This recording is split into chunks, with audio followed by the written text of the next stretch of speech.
The deep dive కార్యక్రమానికి స్వాగతం. ఈనాటి లోతైన విశ్లేషణలో మనం భౌతిక శాస్త్రానికి సంబంధించిన ఒక అత్యంత ఆసక్తికరమైన డాక్యుమెంట్ను పరిశీలించబోతున్నాం. అవును, ఇది నిజంగా చాలా ఇంట్రెస్టింగ్ టాపిక్. ఈరోజు మన ముందున్న ఆధారాలు ఏమిటంటే కరెంటు మరియు సర్క్యూట్ల అనే అంశంపై రూపొందించిన ఒక అద్భుతమైన పత్రం. ఇందులో సర్క్యూట్ల చిత్రాలున్నాయి, బ్యాండ్ థియరీకి సంబంధించిన గ్రాఫులున్నాయి, అలాగే పదార్థాల లక్షణాలు చాలా వివరంగా ఇచ్చారు. కరెక్ట్. ఇవి కేవలం ఫిజిక్స్ చదివేవారికే కాదు, ప్రతి ఒక్కరికి ఉపయోగపడే విషయాలు. అదే కదా, మనం ప్రతిరోజు వాడే కరెంటు స్విచ్ల వెనుక ఎంత అద్భుతమైన సైన్స్ ఉందో తెలుసుకోవాలనే ఆసక్తి అందరికీ ఉంటుంది. సరే, దీన్ని కాస్త విడమర్చి చూద్దాం. అసలు కరెంటు ప్రవహించడం అంటే ఏమిటి? కొన్ని వస్తువులు కరెంటును ఎందుకు తమ గుండా పాస్ చేస్తాయి, మరికొన్ని ఎందుకు ఆపేస్తాయి? అవును, ఈ పత్రం ద్వారా మనం చేరుకోవాల్సిన ప్రధాన లక్ష్యం అదే. మన ఇళ్లల్లో కనిపించే కేవలం ఆ కరెంటు వైర్ల గురించి మాత్రమే కాకుండా, ఆ పదార్థాల లోపల ఉండే అణువులు, ముఖ్యంగా ఎలక్ట్రాన్ల ప్రవర్తన ఎలా ఉంటుందో మనం అర్థం చేసుకోవాలి. అంటే ఈ సూక్ష్మ ప్రపంచంలో జరిగే విషయాలు గదా? అవును. ఇక్కడ అత్యంత ఆసక్తికరమైన విషయమేంటంటే, ఈ సూక్ష్మ ప్రపంచంలో జరిగే ఆ ఎలక్ట్రాన్ల కవలికే మన బయటి ప్రపంచంలో ఇంత పెద్ద విద్యుద్వ్యవస్థలను మడిపిస్తోంది. కాబట్టి ఈరోజు మన ముందున్న మిషనేంటంటే, ఈ సంక్లిష్టమైన సైన్స్ వెనుక ఉన్న అసలు రహస్యాలను ఎలాంటి గందరగోళం లేకుండా స్పష్టంగా తెలుసుకోవడం. అయితే మన మూలాల్లో ఉన్న మొదటి విభాగంతో మొదలుపెడదాం. ఇక్కడ వాహకాలు లేదా కండక్టర్స్ గురించి చాలా ఆసక్తికరమైన సమాచారం ఉంది. కరెంటును సులభంగా తమ గుండా పాస్ చేసే పదార్థాలను వాహకాలు అంటారు అని ఇందులో స్పష్టంగా రాసి ఉంది. ఇదంతా వినడానికి బానే ఉంది. కానీ అసలు ఈ లోహాల లోపల కరెంటు ఎందుకు అంత సులభంగా ప్రవహిస్తోంది? దానికొక ముఖ్యమైన కారణముంది. మిగతా వాట్లు ఎందుకు ప్రవహించదు? ఆ పదార్థాల లోపలున్న అసలు రహస్యమేమిటంటారు? దీనికి మూల కారణం ఒకటే. అదే స్వేచ్ఛా ఎలక్ట్రాన్లు. ఇంగ్లీష్లో ఫ్రీ ఎలక్ట్రాన్స్ అంటాం కదా, అవి. మనం ఒక రాగి తీగను లేదా ఏదైనా లోహాన్ని ఒక మైక్రోస్కోప్లో, అంటే అణువుల స్థాయి వరకు జూమ్ చేసి చూశామనుకోండి, అక్కడ పరమాణువులుంటాయి. అవును, ఆ పరమాణువుల కేంద్రకం చుట్టూ ఎలక్ట్రాన్లు తిరుగుతూ ఉంటాయి. లోహాలలో ఏమవుతుందంటే, ఆ కేంద్రకానికి బాగా దూరంగా, అంటే బయటి కక్షలో ఉండే ఎలక్ట్రాన్లు చాలా వదులుగా బంధించబడి ఉంటాయి. వాటిపై కేంద్రకం యొక్క ఆకర్షణ చాలా తక్కువగా ఉంటుంది. ఓహో, అంటే అవి గట్టిగా పట్టుకోబడి ఉండవు. కరెక్ట్. ఆ వదులుగా ఉన్న ఎలక్ట్రాన్లనే స్వేచ్ఛ ఎలక్ట్రాన్లు అంటారు. ఈ ఎలక్ట్రాన్లు ఆ లోహం అంతటా ఒకచోట ఉండకుండా చాలా స్వేచ్ఛగా అటూ ఇటూ తిరుగుతూ ఉంటాయి. ఎప్పుడైతే మనం ఆ తీగకు ఒక బ్యాటరీ లాంటి విద్యుత్ వనరును కనెక్ట్ చేస్తామో, ఆ బ్యాటరీ ఇచ్చే ఒత్తిడి వల్ల ఈ స్వేచ్ఛ ఎలక్ట్రాన్లన్నీ ఒకే దిశలో ఒక ప్రవాహంలాగా కదలడం మొదలుపెడతాయి. అంటే ఆ కదలికే కరెంట్ అన్నమాట. అవును, కరెంట్ అంటే మరేమీ కాదు, ఆ ఎలక్ట్రాన్ల చలనమే. అంటే పండక్కి ఊరెళ్లే బస్సులో జనాలు కిక్కిరిసిపోయి కదలలేకుండా ఉన్నట్లు కాకుండా, ఒక పెద్ద ఖాళీ మైదానంలో పిల్లలు ఇష్టం వచ్చినట్లు పరిగెత్తడానికి ఎంత స్వేచ్ఛ ఉంటుందో, ఈ వాహకాల్లో ఎలక్ట్రాన్ల పరిస్థితి అలా ఉంటుందన్నమాట. అవునా? ఖచ్చితంగా, సరిగ్గా చెప్పారు. ఎలక్ట్రాన్లకు ఆ మైదానంలో పరిగెత్తడానికి దొరికే స్వేచ్ఛే ఆ పదార్థాన్ని ఒక మంచి వాహకంగా మారుస్తుంది. మన నోట్స్లో ఈ వాహకాలకు ఇచ్చిన ఉదాహరణలు చూస్తే చాలా ఆసక్తికరంగా ఉన్నాయి. నీరు, బంగారం, ఉక్కు, రాగి, అల్యూమినియం, ఇనుము, ఇవన్నీ అద్భుతమైన వాహకాలే. అవును, అవన్నీ మంచి కండక్టర్స్. రాగిని తాగునీటి గొట్టాలుగా, కరెంటు తీగలుగా వాడతారని మన నోట్స్లో ఉంది. అల్యూమినియంను కూడా విద్యుత్ తీగలుగా వాడతారు. ఇనుమును ఆవరణ పనిముట్లలో వాడతారు. మరి బంగారం? దీన్ని ఎలక్ట్రానిక్స్లోని సూక్ష్మమైన చిప్స్లో ఎక్కువగా ఉపయోగిస్తారట. నిజమే, ఎందుకంటే బంగారం తుప్పు పట్టదు కాబట్టి సెన్సిటివ్ ఎలక్ట్రానిక్స్లో చాలా బాగా పనిచేస్తుంది. ఇక్కడ ఇంకో విశేషం కూడా ఉంది. మానవ శరీరం కూడా ఒక వాహకమే అని రాసి ఉంది. అంటే మన శరీరంలో కూడా ఆ ఎలక్ట్రాన్లు పరిగెత్తుతాయా? అవును, అదొక చాలా ముఖ్యమైన విషయం. మన శరీరం కేవలం మాంసం, ఎముకలతోనే కాదు కదా, సుమారు 60% పైగా నీటితో నిర్మితమయ్యుంది. ఆ నీటిలో రకరకాల లవణాలు, అంటే సాల్ట్స్ కరిగి ఉంటాయి. ఆ ఉప్పు నీరు కరెంటును బాగా పాస్ చేస్తుందన్నమాట. కరెక్ట్. ఈ ఉప్పునీరు విద్యుత్తును అద్భుతంగా ప్రవహింపజేస్తుంది. అందుకే ఎప్పుడైనా మనం కరెంటు వైరు పట్టుకోగానే ఆ ఎలక్ట్రాన్లు మన శరీరంలోని నీరు మరియు నాడీ వ్యవస్థ ద్వారా ప్రయాణించి నేరుగా భూమిలోకి వెళ్లడానికి ప్రయత్నిస్తాయి. ఆ అకస్మాత్తు ప్రవాహాన్నే మనం విద్యుత్ షాక్ అని అంటాము. అబ్బా! అందుకే కరెంటు పనులు చేసేటప్పుడు అంత జాగ్రత్తగా ఉండాలని చెబుతారు. ఇక ఈ వాహకాలకు పూర్తిగా విరుద్ధమైనవి విద్యుద్వాహకాలు లేదా ఇన్సులేటర్స్. కరెంటును తమగుండా పోనిమని పదార్థాలివి అని మనకు తెలుసు. అవును, కరెంటును ఆపేస్తాయి. మరి విద్యుద్వాహకాలలో ఎలక్ట్రాన్లు ఉండవా? ఉంటే అవి ఎందుకు ప్రవహించవు? వాటిలో కూడా ఎలక్ట్రాన్లుంటాయి. ప్రపంచంలోని ప్రతి పదార్థంలోనూ అణువులు, ఎలక్ట్రాన్లుంటాయి కదా. కాని ఇక్కడే ఒక చిన్న సూక్ష్మం ఉంది. ఈ విద్యుద్వాహకాల్లో ఎలక్ట్రాన్లు బంధించబడి ఉంటాయి. అంటే వాటిని బౌండ్ ఎలక్ట్రాన్స్ అంటారు. అంటే కేంద్రకం వాటిని గట్టిగా పట్టుకుంటుందా? అవును, ఆ పరమాణువుల మధ్య ఉండే బంధాలు చాలా బలంగా ఉంటాయి. ఎలక్ట్రాన్లను కేంద్రకం చాలా గట్టిగా పట్టుకుని ఉంటుంది. వాహకాల్లో ఉన్నట్లు వాటికి ఆ మైదానంలో తిరిగే స్వేచ్ఛ ఉండదు. అవి ఒక కుర్చీకి కట్టేసినట్లు లేదా జైల్లో బంధించినట్లు ఎక్కడివక్కడే కదలకుండా ఉండిపోతాయి. ఓ, స్వేచ్ఛా ఎలక్ట్రాన్లు లేవు కాబట్టి మనం బయట నుండి బ్యాటరీ ద్వారా ఎంత ఒత్తిడి తెచ్చినా అవి కదలలేవు. సరిగ్గా చెప్పారు. కాబట్టే ఇవి విద్యుత్ ప్రవాహానికి అడ్డంకులుగా మారుతున్నాయి. అంటే అవి ట్రాఫిక్ జామ్లో పూర్తిగా ఇరుక్కుపోయిన వాహనాల్లాంటివన్నమాట. మన నోట్స్లో ఇచ్చిన ఉదాహరణ చూస్తే రబ్బర్, నూనె, కార్క్, ప్లాస్టిక్, గాజు, కాగితం, పొడిగ్గాలి. ప్లాస్టిక్ని కేబుల్ కవర్లకు, స్విచ్లకు వాడతారు. అవును, రబ్బరును కూడా వాడతారు. రబ్బర్ను తోలు, చేతుతొడుగులు, కేబుల్ ఇన్సులేషన్ కోసం వాడతారు. గాజును ఇన్సులేటర్లు మరియు జనరేటర్లలో ఉపయోగిస్తారట. ఇక్కడొక ఆసక్తికరమైన పాయింట్ ఏంటంటే ఈ పొడిగాలి అంటే డ్రై ఎయిర్ని హై వోల్టేజ్ లైనుల్లో ఇన్సులేటర్గా వాడతారట. అవును, అది చాలామంది గమనించరు. అసలు గాలి కూడా ఒక ఇన్సులేటరే అని చాలామందికి త్వరగా తట్టదు కదా. దీన్ని మనం మరింత విస్తృతమైన కోణంలో ఆలోచిస్తే దీని ప్రాముఖ్యత అర్థమవుతుంది. గాలి ఒక ఇన్సులేటర్ కాబట్టే పెద్ద పెద్ద హై టెన్షన్ కరెంటు తీగల కింద మనం సురక్షితంగా నడుచుకుంటూ వెళ్లగలుగుతున్నాం. ఒకవేళ గాలి గనక వాహకమైతే ప్రపంచంలో కరెంటు వ్యవస్థను నిర్మించడమే అసాధ్యమయ్యేది. తీగల్లోంచి కరెంటు నేరుగా గాలి ద్వారా మనమీదికి దూకేసేదేమో. ఖచ్చితంగా దూకేసేది. అయితే ఇక్కడ పొడిగాలి అని ఎందుకు ప్రత్యేకంగా అన్నారంటే వర్షాకాలంలో గాలిలో తేమ శాతం పెరుగుతుంది. నీరు ఒక వాహకం కాబట్టి ఆ తడిగాలికి కొంతవరకు కరెంటును పాస్ చేసే లక్షణం వస్తుంది. అందుకే వర్షం పడుతున్నప్పుడు కరెంటు స్తంభాల దగ్గర లేదా ఆ ట్రాన్స్ఫార్మర్ల దగ్గర చిన్నగా స్పార్క్స్ రావడం లేదా చిటపట శబ్దాలు రావడం మనం గమనిస్తుంటాం. అబ్బా, అంటే గాలి కనుక కరెంటును ఆపకపోతే మన పరిస్థితి ఊహించడానికి కూడా భయంగా ఉందన్నమాట. మరి మన మూలాల్లో ఉన్న ఆ సర్క్యూట్ ప్రయోగం దీనికెలా కనెక్ట్ అవుతుంది? ఆ ప్రయోగం గురించి చాలా స్పష్టమైన ఒక చిత్రం ఉందిక్కడ. అవును, ఆ బొమ్మ చాలా క్లియర్గా వివరిస్తోంది. మనం ఒక టేబుల్ మీద ఆ ప్రయోగం చేస్తున్నట్లు ఊహించుకుందాం. ఒక బ్యాటరీ ఉంది. ఆ బ్యాటరీకి కనెక్ట్ చేసిన వైర్లు, ఒక స్విచ్, ఒక లైట్ బల్బ్ మరియు ఒక చిన్న రెసిస్టర్, వీటన్నింటినీ ఒక వలయంలాగా అంటే సర్క్యూట్లాగా కలిపారు. ఈ సర్క్యూట్ల మధ్యలో కాస్త ఖాళీ ఉంచి అక్కడ వివిధ వస్తువులను పెట్టి పరీక్షిస్తున్నారు. మొదట ఏం పెట్టారు? మొదట ఒక వాహకాన్ని అంటే ఉదాహరణకు ఒక రాగి తీగను లేదా ఇనుప మేకును ఆ ఖాళీలో ఉంచినప్పుడు వెంటనే ఆ బల్బు వెలుగుతుంది. కరెంటు బ్యాటరీ నుండి బయలుదేరి వలయమంతా ప్రయాణించిందనడానికి ఇదొక నిదర్శనం.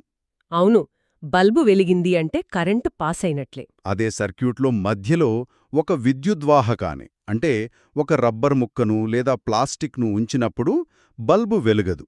ఎలక్ట్రాన్లు అక్కడ ఆగిపోయాయి. ఎంత సింపుల్ ప్రయోగం కదా.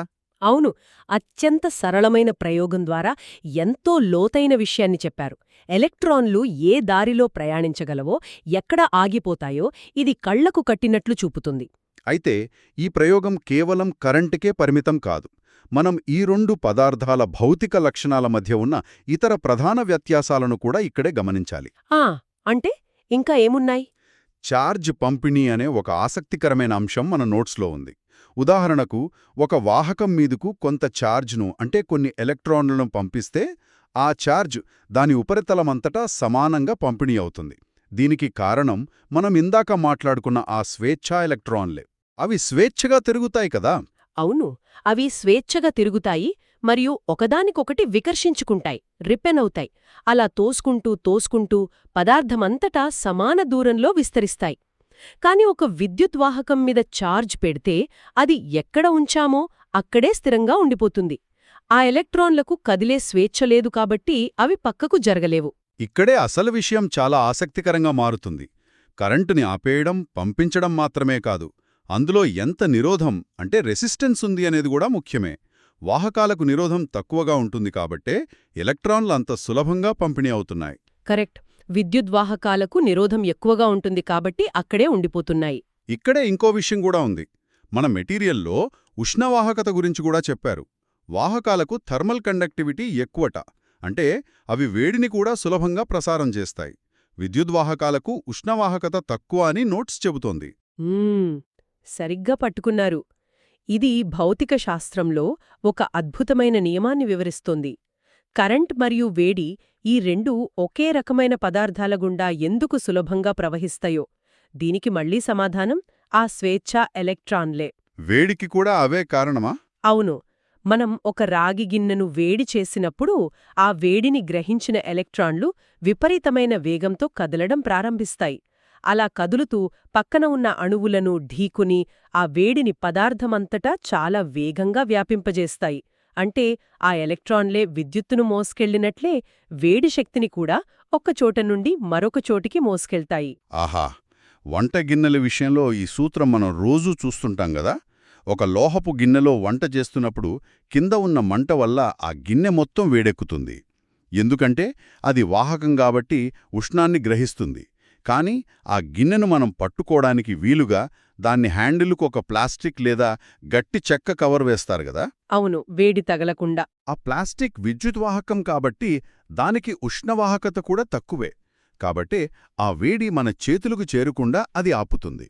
ఇదంతా చూస్తుంటే సైన్స్ మన కిచెన్లోనే ఉందన్నమాట. ఖచ్చితంగా. మనం రోజువారీ చూసే ప్రతి చిన్న వస్తువు వెనుక ఈ భౌతిక ధర్మాలు దాగి ఉన్నాయి. ఇక మనం మన డాక్యుమెంట్లోని అత్యంత సంక్లిష్టమైన కానీ అంతే ఆసక్తికరమైన విభాగానికి వద్దాం. ఇక్కడ ఒక పెద్ద గ్రాఫ్ ఇచ్చారు, అదే బ్యాండ్ థియరీ. ఇది కొంచెం టెక్నికల్ టాపిక్. అవును, చూస్తుంటే కొంచెం భయపెట్టేలా ఉంది. Valence band, conduction band, Fermi level అంటూ రకరకాల పేర్లున్నాయి. అసలు ఇవేంటి? ఎలక్ట్రాన్లు కేవలం ఒక దారిలో వెళ్తాయి అని కాకుండా వీటికి సపరేట్గా బ్యాండ్స్ ఎందుకుంటాయి? దీన్ని కొంచెం సులభమైన మాటల్లో వివరిస్తారా? తప్పకుండా. ఇది నిజంగా ఒక అద్భుతమైన క్వాంటమ్ కాన్సెప్ట్. దీన్ని అర్థం చేసుకోవడానికి మనం ఒక చిన్న అనాలజీ తీసుకుందాం. సముద్రం మధ్యలో రెండు వేరువేరు ద్వీపాలు అంటే ఐలాండ్స్ ఉన్నాయని ఊహించుకోండి. Okay, 2 islands. ఒక ఐలాండ్ పేరు వ్యాలెన్స్ బ్యాండ్. ఎలక్ట్రాన్లన్నీ సాధారణ స్థితిలో ఇక్కడే నివసిస్తూ ఉంటాయి. ఇంకో ఐలాండ్ పేరు కండక్షన్ బ్యాండ్. ఎలక్ట్రాన్లు గనక ఈ రెండో ఐలాండ్లోకి చేరుకోగలిగితేనే అవి ప్రయాణించడానికి కావలసిన స్వేచ్ఛ వస్తుంది. అప్పుడే కరెంటు ప్రవహిస్తుంది. అంటే అవి అక్కడికి వెళ్లాలన్నమాట. అవును. ఈ రెండు ద్వీపాల మధ్య సముద్రం ఉంటుంది కదా, ఆ సముద్రం యొక్క దూరాన్ని లేదా గ్యాప్ను మనం బ్యాండ్ గ్యాప్ అంటాం. ఇక ఇందులో ఫెర్మి లెవెల్ అని ఒక పదం వాడారు. అవును, ఆ పదం కూడా ఉంది నోట్స్లో. ఫెర్మి లెవెల్ అంటే ఏంటో కొంచెం వివరంగా చెప్పుకుందాం. మన దగ్గరున్న ఉదాహరణలో ఆ రెండు ద్వీపాల మధ్య ఉన్న ఎలక్ట్రాన్ సముద్రం అనుకున్నాం కదా, ఏ ఉష్ణోగ్రత లేని అత్యంత చల్లని స్థితిలో అంటే అబ్సల్యూట్ జీరో దగ్గర ఆ సముద్రపు నీటిమట్టం ఎక్కడి వరకు ఉంటుందో ఆ సరిహద్దునే ఫెర్మి లెవెల్ అంటారు. అంటే ఎలక్ట్రాన్లు ఎంతవరకు చేరుకోగలవో చెప్పే ఒక కొలమానమన్నమాట. వావ్, ఇది చాలా అద్భుతమైన ఉదాహరణ. 2 ద్వీపాలు మధ్యలో సముద్రం. అంటే ఇప్పుడు మనకు తెలిసిన ఆ వాహకాలలో ఈ ద్వీపాల పరిస్థితి ఎలా ఉంటుంది? వాహకాలలో ఈ రెండు ద్వీపాలు ఒకదానికొకటి పూర్తిగా కలిసిపోయుంటాయి లేదా ఒకదానిపై ఒకటి ఓవర్లాప్ అయి ఉంటాయి. అంటే వాటి మధ్య సముద్రమే ఉండదు, అసలు బ్యాండ్ గ్యాప్ ఉండదు. అందుకే ఆ వ్యాలెన్స్ ద్వీపంలో ఉన్న ఎలక్ట్రాన్లు అప్రయత్నంగా కండక్షన్ ద్వీపంలోకి నడిచి వెళ్ళిపోతాయి. ఓ, అసలు దూకాల్సిన పనే లేదు. అవును, అవి ఎప్పుడూ ఆ స్వేచ్ఛాస్థితిలోనే ఉంటాయి కాబట్టి కరెంటు ఎప్పుడూ ప్రవహిస్తూనే ఉంటుంది. కాని విద్యుద్వాహకాలలో పరిస్థితి వేరు. ఈ రెండు ద్వీపాల మధ్య సముద్రం చాలా వెడల్పుగా ఉంటుంది. అంటే బ్యాండ్ గ్యాప్ చాలా పెద్దది అంటారు. అవును, ఆ బ్యాండ్ గ్యాప్ చాలా పెద్దది కాబట్టి ఎలక్ట్రాన్లు ఎంత ప్రయత్నించినా, మనం ఎంత బ్యాటరీ పవర్ ఇచ్చినా ఆ కండక్షన్ బ్యాండ్కు దూకలేవు, అక్కడే ఆగిపోతాయి.